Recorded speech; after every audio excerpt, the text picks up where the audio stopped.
Welcome back, everybody. Thank you for joining me here today so that we can discuss In the Name of the King 2, Two Worlds. Now, this movie stars Dolph Lundgren as a former special ops agent who is trying to live a better life. You know, he's mentoring kids, teaching martial arts to kids, and so he's trying to make the world a better place.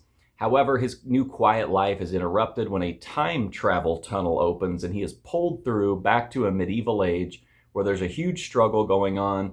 You know, there's a king trying to hold down the fort. There's usurpers to the throne. There's threats to the throne. There's supernatural things happening. And Dolph Lundgren finds himself right in the middle of it. The king, played by Lachlan Monroe, takes him in, and Dolph starts to kind of, fight his way through trying to fulfill this prophecy that he was pulled through the time travel tunnel to accomplish. And he discovers that, hey, maybe things aren't, everything they seem like. Now, the original In the Name of the King had a massive cast of just really interesting and sometimes oddly cast people. That's dropped here. This is a much smaller cast in terms of name value. You pretty much have Dolph Lundgren and Lachlan Monroe, and maybe a few other people that you might recognize.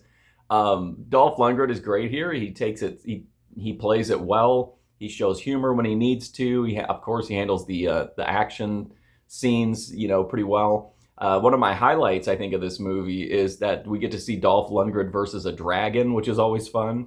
And then Lachlan Monroe is outlandish here. He's ridiculous. It's one of the worst wigs I've ever seen.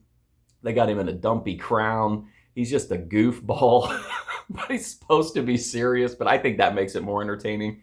And then hold on, there was like a witch. I think her name is Natasha Malthy. One of the worst performances I've ever seen, but it was so entertaining. Like the way that she delivered her lines was so stilted and wooden, yet it was like so captivating at the same time. But anyway, this movie's got action. It doesn't have the scale of the first In the Name of the King, so I don't know if it's like a budget issue or what, but this had some gorgeous visuals if you like naturescapes, just beautiful locations that really, even if the battle scenes themselves were not always like super epic and involved, like just where they were at really enhanced them. Like there's such beautiful visuals and such like atmosphere at some of these like locations. Special effects are a little bit cheesy at times.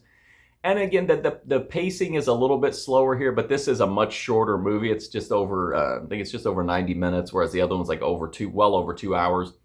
So I feel like they got the pacing right here, but there's just not the free flow of action and weirdness of the first movie. But I do think there's some fun B-movie stuff here in The Name of the King too. And again, you got Dolph Lundgren versus a dragon. Like, come on. Anyway, that's my review for In the Name of the King 2, Two Worlds. If you want to check out more, I've got a movie review playlist right here on YouTube.